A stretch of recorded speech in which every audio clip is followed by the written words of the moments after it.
Welcome to டியூஸ். So இந்த வீடியோவில் 1996 release ஆன will Smith, bill, Jeff goal so இவங்கெல்லாம் சேர்ந்து நடித்த இண்டிபெண்டன்ஸ் டே மூவி பற்றின ஸ்டோரி தான் வந்து பார்க்க போகிறோம். வாங்க வீடியோக்குள்ளே போகலாம். ஸோ மூவியோட ஸ்டோரி என்ன அப்படின்னு கேட்டிங்கன்னா, ஒரு வயசான ஒரு குடிகாரன், ஓகேவா. ஸோ அவர் வந்து பார்த்திங்க அப்படின்னா கடந்த ஒரு 10 வருஷமாக ஒரு விஷயத்த சொல்லிகிட்டே வர்றாரு. என்னென்னா, ஏலியன்ஸ் வந்து என்னை கடத்திட்டு போனாங்க, என்னை வந்து ஃபுல்லாக என்ன சொல்கிறது டெஸ்ட்டெல்லாம் எடுத்தாங்க, என்னை பற்றி நிறைய ரிசர்ச் பண்ணாங்க. ஸோ அவங்க வந்து நம்மளோட ஹியூமன்ஸோட வீக்னஸ் என்ன அப்படிங்கிறதையும் வந்து அவங்க ரிசர்ச் பண்ணிகிட்ருக்காங்க. அவங்க எப்போ வேணாலும் வந்து தாக்கலாம் அப்படின்னு சொல்லி ஒரு 10 வருஷமாக குடிச்சிட்டு சுற்றிகிட்டே இருக்காப்புல.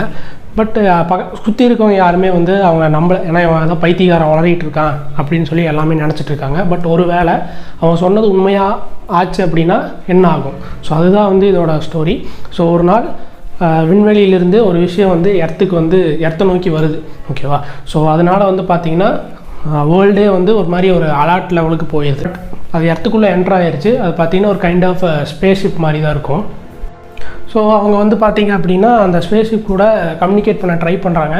பட் அவங்க திருப்பி எந்த ரெஸ்பான்ஸும் பண்ணல. எடுத்துனே அடி தான், ஓகேவா. ஸோ அவங்களோட நோக்கம் என்ன அப்படின்னு கேட்டிங்கன்னா, அதாவது அந்த ஏலியன்ஸோட நோக்கம் என்னன்னு கேட்டிங்கன்னா, இந்த உலகத்தையே அழிக்கணும், ஓகே. ஸோ இதுதான் அவங்களோட மோட்டிவ்.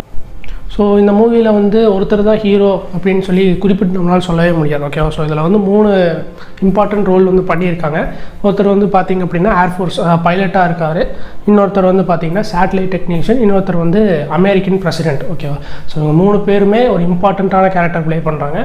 ஸோ இவங்களை சுற்றி வந்து பார்த்திங்க அப்படின்னா லைக் அந்த சேட்டலைட் டெக்னீஷியனோட ஒய்ஃப், அதாவது பிரசிடெண்ட்டோட அசிஸ்டண்ட்டு, அவங்க அப்பா, அதுக்கப்புறம் லைக் அந்த பைலட்டோட ஒய்ஃபு, ஸோ அவங்களோட ஃபேமிலி. ஸோ இவங்க எல்லாமே வந்து அந்த சைட் ரோல்ஸ் எல்லாமே வந்து ப்ளே பண்ணிகிட்ருக்காங்க. 3 கேரக்டர்ஸுமே வந்து பார்த்திங்கன்னா ப்ரொஃபஷ்னலி, ஸோ அவங்க வேலைக்கு ஏற்ற மாதிரி. ஸோ ஒருத்தருக்கு வந்து ஃப்ளைட் ஓட்ட தெரியும், இன்னொருத்தர் வந்து இந்த சேட்டலைட் பற்றி நிறையா விஷயங்கள் தெரியும், இன்னொருத்தர் வந்து இந்த பவர், அமெரிக்கன் பிரசிடென்ட் போது நிறையா பவர், நிறையா டெசிஷன்ஸ் வந்து எடுப்பார்ல. ஸோ அந்த ப்ரொஃபஷ்னலுக்கு ஏற்ற மாதிரியான அதை வச்சு இந்த உலகத்தை எப்படி காப்பாற்றலாம் அப்படிங்கிறது வந்து இந்த 3 பேருமே வந்து சூப்பராகவே பண்ணியிருப்பாங்க, ஓகேவா. ஸோ ஃபைனலாக இவங்க எல்லாம் சேர்ந்து இந்த உலகத்தை காப்பாற்றினாங்களா, அதாவது வேர்ல்டு ஃபுல்லாருமே சேர்ந்து, இது அமெரிக்கான்னு மட்டும் இல்லை, லைக் ஜப்பான், இந்தியா, சைனா, இந்த மாதிரி உலகமே சேர்ந்து ஏலியன்ஸ்க்கு எதிராக ஒரு போர் கொடுக்குற மாதிரியான ஒரு விஷயம் தான் அது. ஸோ ஃபைனலாக இதில் வந்து அவங்க சக்சீட் ஆனாங்களா இல்லையா அப்படிங்கிறதான் வந்து ஸ்டோரி. ஸோ இந்த மூவி வந்து பார்த்திங்க அப்படின்னா 2.5 hours இருக்கும். நீங்கள் வந்து இந்த இண்டிபெண்டன்ஸ் டே மூவியை பார்க்கல அப்படின்னா தாராளமாக போய் பாருங்கள். ஸோ பார்த்துட்டு உங்களுக்கு அந்த படம் பிடிச்சிருந்தது அப்படின்னா இந்த வீடியோவுக்கு லைக் பண்ணுங்கள், மறக்காமல் சப்ஸ்கிரைப் பண்ணிடுங்க. ஸோ இதே மாதிரி இன்னொரு வீடியோவில் இன்னொரு மூவியை நான் சஜஸ்ட் பண்ணுறேன். மறக்காமல் சப்ஸ்கிரைப் பண்ணி வச்சுக்கோங்க. தேங்க்ஸ் ஃபார் வாட்சிங்.